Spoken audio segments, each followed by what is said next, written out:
I'm Michaela. This is my first time presenting. All right. Michaela lived inside her skull. Her sense of self huddled on the far left corner of her brain with all the other unnecessaries. The nutrition facts of a bag of pretzels. Dwayne The Rock Johnson's specific height and weight. The opinions of men on women's reproductive rights. Her eyes saw everything, or so she thought. Her skin tingled when the wind blew. She smelled it when her cat took a dump in the closet, but the world dissolved like flavorless cotton candy on her tongue. And the sound of her own voice carried through her head aimlessly, unsure of where it came from or where it was supposed to go. She watched as the world turned, as Christmas came and went, but nothing could penetrate the far left corner of her brain.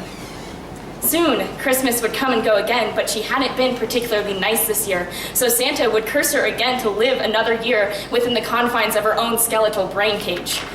Or is that how it worked? Michaela didn't know. It made sense to her. Her body perched on the edge of the cold, stiff chair of doom. It also could have been the chair at her desk. She couldn't tell. They felt the same on her butt. The plant at her desk twisted and tangled its leafy limbs into a mouth and said, "You're disassociating again, Michaela. Wake up." Her overused and undermade bed spoke next. "You're playing a dangerous game, Michaela. You have places to go and people to see. You're 1 in a million college students in America, but if you fall into an existential void, you're the only one who will feel it. So go do something with your life and don't think so much." Wait, what?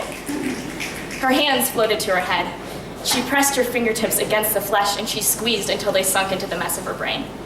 She picked out all the ugly bits she could find, the ones that told her she was not enough, that her hair was too much, that soon Santa would come and curse her again, and then she fed them to the neighborhood dogs. Good riddance. She was going to get out of her head this year.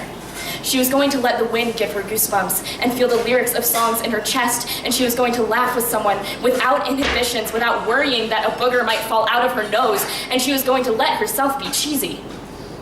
After all, Christmas was pretty far away.